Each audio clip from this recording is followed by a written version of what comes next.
வணக்கம். உங்கள் அனைவரையும் கமலதரா யூடியூப் சேனலுக்கு அன்புடன் வரவேற்கின்றேன்.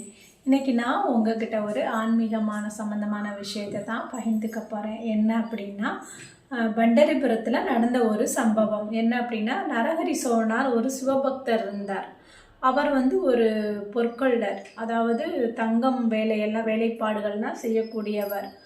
அப்போ இந்த மாதிரி வேலைகள்லாம் பண்ணிட்டு இருக்கிறார். அந்த ஏரியாலே ஒரு பெரிய தனவான் பாண்டுரங்கனுக்கு ஒட்டியானம் செஞ்சு கொடுக்கறதா வேண்டிட்டு இருந்தார்.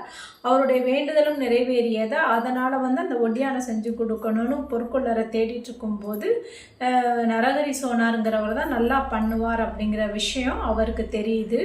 உடனே தேடி வர்றார், நரஹரி சோனாரை தேடி வர்றார். எனக்கு பாண்டுரங்கனுக்கு ஒட்டியானம் செய்கிறதா பிரார்த்தனை பண்ணிக்கிட்டேன். அதனால் எனக்கு நான் என்ன என்ன ஆகுமோ செலவு, எவ்வளோ நாள் அழகாக செய்யணும், நல்லா செய்யணும், எவ்வளோ செலவானாலும் பரவாயில்ல அப்படின்னு சொல்லுவார். உடனே நரஹரி சோனார் இல்லை, நரஹரி சோனார் ஒரு சிவபக்தர், சிவனை தவிர யாரையுமே பார்க்க மாட்டார். அதே பண்டரிபுரத்தில் ஆசாடி ஏகாதேசிக்கு லட்சக்கணக்கான பேர் தரிசனம் பண்ண வருவாங்க. பக்கத்தில் பண்டரிபுரம் கோயிலுக்கு போக மாட்டார் நரஹரி சோனார். அங்கேயே பக்கத்தில் ஒரு சிவன் கோயில் இருக்கு. அந்த சிவன் தான் கும்பிட்டுட்டு சிவனை தவிர வேறு எந்த தெய்வத்தையும் பார்க்க கூட மாட்டார் நரஹரி சோனார். அப்போ இல்லை, நீங்கள் பாண்டுரங்கன் சொல்கிறீங்க. இவர் சொன்ன உடனே எனக்கு ஒரு ஒட்டியானம் விட்டலனுக்கு பாண்டுரங்கனுக்கு நீங்கள் செஞ்சு கொடுக்கணும் அப்படின்னு சொன்ன உடனே, ஐயோ நான் வரமாட்டேனே, நான் பார்க்க மாட்டேனே, நான் சிவபெருமானை தவிர வேறு தெய்வத்தை பார்க்க மாட்டேனே அப்படின்னு மறுக்கிறார்.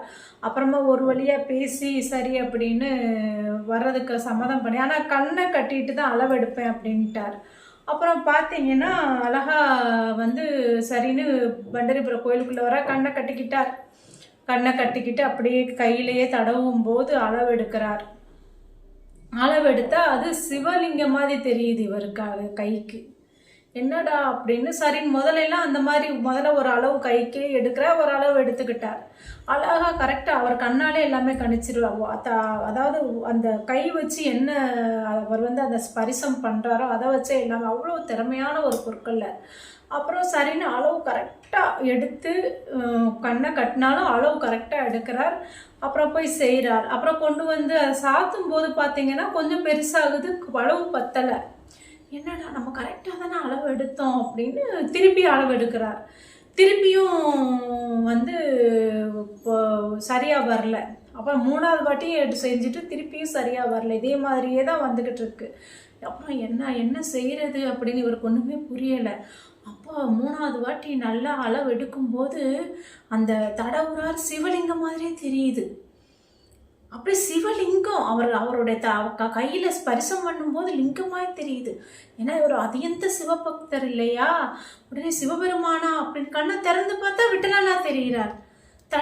கையை வச்சு தடவி பார்த்தா சிவலிங்கம்மா தெரிகிறார். அப்பா அப்படின்னு கதறார். எனக்கு நான் இவ்வளோ நாள் உன்னை பார்க்காம இருந்தேன், நீ வேற இல்லை, சிவன் வேற இல்லைங்கிறது நான் தெரியாமல் இருந்திருக்கேன், என்னுடைய அறியாமையில் இருந்திருக்கேன் அப்படின்னு உருகுறார். அதுக்கப்புறம் அவர் நரஹரி சோனார் விட்டலனுடைய பாண்டுரங்கனுடைய பக்தனாகவே மாறிட்டார் அப்படிங்கிறது சொல்கிற சரித்திரம் சொல்லுது. இதை நான் ஏன் உங்ககிட்ட சொல்கிறேன் அப்படின்னா, தெய்வங்களில் பேதம் இல்லை இல்லையா. எப்பயுமே நம்மளை எல்லா தெய்வமுமே அனுகிரகம் பண்றதுக்காக மட்டும்தான், அந்த கருணை பார்வை நம்ம மேல செலுத்துறதுக்காக மட்டும்தான் தெய்வங்கள். எப்பயுமே எந்த ஒரு தெய்வமுமே யாருக்குமே கெடுதல் பண்ணாது. ஒரு சிலர் இப்படி பண்ணிட்டோமே, தப்பு பண்ணிட்டோமே, தெய்வம் ஏதாவது பண்ணிடுமா, எந்த தெய்வமா இருந்தால் எந்த ஒரு கெடுதலும் படாது. ஆனா நம்ம கஷ்டப்படுறோம், நம்ம இவ்வளோ கஷ்டப்படுறோம் ஏன் அப்படின்னா நம்மளுடைய நவகிரகங்களுடைய இயக்கத்துல தான் இருக்கிறோம். அதையும் தாண்டி நவகிரகங்களையும் தாண்டி தெய்வத்துக்கிட்டையும் குருக்கிட்டையும் சரணாகதி பண்ணும்போது மொத்த நம்ம கண்ட்ரோல் அவங்க கிட்ட போயிடும். நவகிரகங்களால் வரக்கூடிய தாக்கத்தை எல்லாமே குரு நம்மளை காப்பாற்றி கொடுப்பார் அப்படிங்கிற பெரியவங்க சொல்றாங்க. இந்த விஷயத்த உங்ககிட்ட பகிர்ந்துக்கிறதுல எனக்கு ரொம்ப சந்தோஷம். மீண்டும் இந்த கமலதரா யூடியூப் சேனலை சப்ஸ்கிரைப் பண்ணுங்க, லைக் பண்ணுங்க, ஷேர் பண்ணுங்க. மீண்டும் ஒரு பதிவில் உங்களை சந்திக்கிறேன். நன்றி.